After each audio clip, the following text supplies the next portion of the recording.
Good. First day of live tackling, how do you feel like it went? How good did it feel to get the pads popped a little bit? Man, it feels really good. Our guys are out there flying around. I know some young guys got a lot of good looks and flying around just making tackles. It's humid out here, but we get after it. So you're one of the leaders on this team. There's a lot of defensive captains on this year's team. What kind of an extra role is that for you guys to make sure you're bringing people along and making them aware of what it takes to win here at Emporia State? So this year's just the first year that I've had a label. So I feel like I've always been a leader and kind of pulling guys along, making great relationships. That's one thing that I feel like I'm really good at and we're good at here at Emporia State is making those relationships with those younger guys and pulling them along for years to come. I know that in the last seasons you guys have talked about there's been just one game where you guys maybe you should or shouldn't win on paper, but one game you guys feel like you let get away. What's the conversation been like in terms of that and knowing how slim the margins are to try to make it into the playoffs? Yeah, so as we all know, the MIAA is really tough. Every team has great competition, so it's really those little details that we need to hone in on and make sure we're getting right, and I feel like we're doing that so far in camp. So, what's your favorite movie trilogy? Favorite movie trilogy? Man, probably Cars. I'm a big Disney guy, so thank you. Thank you. You're taking over a pretty big number on the defensive line, Yes, a guy sir. who made a lot of plays. Is there any extra meaning for that to make sure that you're representing number 7 the right way? Oh, yeah, for sure, man. Jay Will's my guy, man. He worked his butt off every single day, man. So me taking over that number, man, it's a huge responsibility. So I got to go do the same thing and even more. Obviously, you're going to be getting more reps, more snaps this year. How have you prepared yourself to be a regular contributor on the line? Just the daily habits, in the weight room, lifting right, keeping my body right, getting treatment every day, eating right, just trying to prepare myself to go out here because, it's a tough league out here. And just me getting more reps, I got to prepare myself a lot better than I did last year. So just the little habits, eating right, taking care of my body, getting treatment and stuff like that, make sure I'm on top of my game, keeping my body right. A couple of the youngsters quizzed on Hornet Edge, breaks after practice. For sure. Do you remember those days, and how do you try to indoctrinate these guys into Hornet football and bring them into part of your culture? Oh, yeah, for sure. Like, the first day, we had them, some of them took, pictures and put it as the wallpaper. Just know this is what our program runs on. We run on all of our Hornet Edges, all of our core bricks, just pushing it into their heads daily, just trying to get the best out of them. Okay, I'll ask you, you want to know what's your favorite movie trilogy? Rush Hour. The best one ever. It's cool. You guys know how difficult this league is year in and year out, week in and week out, this in the MIAA. How do you bring the youngsters along to let them know, things you got away with in high school, they're probably not going to work at this level of football? Right. I think just really the leadership guys, the IHOs, captains, seniors, guys that have played, just showing them the way we do things vocally, the way we go to work, the way we practice, our practice habits.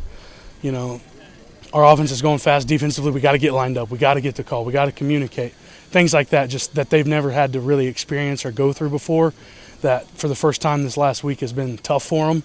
And it comes with reps. I mean, they're going to get it. It just takes time. But obviously we want to try to speed up that process for them and just being there for them, letting them know, hey, encouragement I think is a big thing. Just say, hey, we're on the same side here. We may get on you a little bit, but it's out of love. Like, we just want you to be the best you can be. Well, you guys have captains, you guys have leadership council, you have all these different groups that are all about leadership. How do you feel like Emporia State football prepares you to be a leader once you leave the program? I think it's probably second to none. I mean, the amount of things we do for leadership is, I've got friends at other programs, and it's nothing's the same as what we do. I mean, we're reading books in the off season, we're talking about them, we're meeting weekly over leadership stuff, and that's the IHOs. And then captains, we meet all the time and just pick each other's brains. And but I think it prepares you for life, like you said. I mean, there's nothing. I mean, if you can lead 112 guys into a football game on Saturday, you can probably lead a small little group of people in your job or whatever you're going to be doing. So. I think it sets us up great for potentially what you're going to do in life too. Ultimately, the leader on the defensive side of the ball is Coach LoPorto. You've been playing for him for such a long time now. What's it been like to play with Coach LoPorto over these years? Yeah, I've been with him for a long time now. Played a lot of football games for him and Coach Higgins both. Coach Lobo and I have a great relationship. We always have, even when I was a true freshman here. I mean, just always been able to go in there and talk about anything. He's been able to talk to me about stuff and that he wouldn't normally talk about. And so just things like that just have always been important to me. And, anytime my family's down here, he's always talking to my family and they're talking to him and things of that nature. So my relationship with Coach LoPorto is very special to me and very important. Ask the other two. So favorite movie trilogy? I'm going to go The Equalizer, Denzel Washington. Yeah. You heard Rafe talk about the relationship that he has with you. How much of that, we talk a lot about X's and O's and we need to tackle or line up on defense, but how much of football is just building relationships and building young men for you? I think in coaching, and that's where a lot of people differ than I do, and I think a lot of people focus on the wrong things at times. But I think relationships are the first and foremost. Saying I put in recruiting all the time is I got to create the locker room before I create the game plan. And so if I can create a relationship, those guys will go out there and compete. They'll lay it on the line, not only for me, but for themselves and their teammates. And so, in my opinion, to be great, to separate yourself at this day and age of college sports, it is the relationship. It is the trust factor. And I believe you get 40, 50 guys on the defense side of the football believing in each other, you got a chance. You mentioned creating the locker room. What's the kind of locker room that you and Coach Cashdollar and Coach Higgins have tried to create here at Emporia State? It's one about a singular vision, alignment. You're going to have days where offense versus defense, but at the end of the day, when you get back together, it's a group of 100, 115 guys that believe in the values, and that's our Hornet Edge, that's our core bricks. Those are the simple things you can get at, but it's just about truly understanding that the guy next to you is on the same page and ultimately has your back through thick and thin. I know it's something you talked about a lot in the offseason, a lot coming up in the run-up to camp was tackling. Make sure that you guys are focusing on tackling here in 2024. First day out there today, how do you feel like the tackling looks? Pleased. Every day you can get a little better. You're going to miss here and there. I think a lot of tackling has to do with effort. I think you're focused on detail and, being focused tacklers is very important. And so how do you cover up missed tackles is your effort. And so, that's the one thing we're really focused on the spring, coming in the fall, is being detailed, focused tacklers to be able to make the one-on-one plays. A gain of 5 is okay. A gain of 65 is where you get hurt.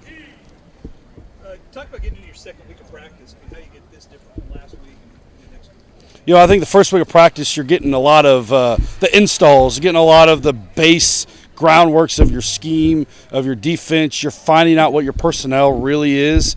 And then really going into this week, you can start, layering as far as scheme and growing within the dynamic of your players, the advantages they bring on defense, and you put them in position to go be great. And so this week, my focus is getting those guys in the right positions to go be the best of them this year. Well, I'm not a movie guy. Movie's all right, but I'm not a trilogy. But we'll go back to Rocky. All right, I'm all about some Rocky. All right, and hey, the other one I'll go with some Rambo. All right, so we can go both old school now. I think I'm young, but I'm not that young. So, thanks, Coach. Yeah. Coach, I think I got this. You guys are going live today. We did go live today. How do you feel? How do you think it looked? Live tackling, obviously wanting to see good tackling out of your defense. Yeah, I thought they did a good job tackling. I'm sure there's some, we had some missed tackles as well, but I thought we were better today. It's something that I know defensively we're emphasizing during fall camp, and as a coach, you want to see the things you're emphasizing. You want to see those guys go out there on the field and execute that. So, I saw some good tackles today by the defense. Defensive line-wise, you guys lose a lot of experience. You guys bring a lot of experience back. Jordan Williams, obviously hard to replace, but you've got Goucher and Miller that have a ton of experience. CJ played a substantial amount for you last year. What are your thoughts on the defensive line? Well, you're right. I mean, Jordan Williams, he's definitely hard to replace. He's an all-conference player. But you got Rylan and Rafe both coming back. Both those guys are team captains. They're also all-conference players. So, and then you got CJ Adams, who's been waiting in the wings, and he's worked so hard. He's prepared himself for this fall. He knows he's going to get his opportunity to be a starter. And I think one thing we've done on the defensive line is we've improved our depth. We got more guys there, I think, than we had last year. I feel good about that spot. We got to get some guys. Some guys are going to have to, continue to get in shape. We got a couple guys over the summertime. But I feel good about that group. It starts with those guys up front. We're a three-down front team, so we got to be able to control the line of scrimmage as best we can. And then how do your expectations change of the players now that they've had, a week worth of practices, 6 practices for them under their belt? How do you raise your level of expectation of them now in week 2? Yeah, I think that expectation level, stays the same. What I mean by that is, it's going to be consistent. We have to have good daily. We have to have the right type of practice habits. We have to, finish drills. We have to, like offensively, we got to play with tempo. We got to process things quickly. And I always worry about having a day off the previous day and then coming back and being a little bit sluggish. But the level, the standard doesn't change. I was glad we got a little bit of humidity today to kind of see how the guys were going to push through that. And, I saw some good things. I think right now is that critical time, I think, in camp when you get at that 7th, 8th, 9th practice where guys got to find it within themselves to push one another and continue to get better. I mean, everybody was here this summer. They did it for a reason. And right now is what that's about, and being able to push through these practices, but don't just push through them to get through them and you're not doing the right thing. No, it's still continue to take it to another level. I asked everybody else, I'm going to ask you too. You got a favorite movie trilogy? Batman, Christian Bale. That one is solid. Best one. That's the best answer, Coach.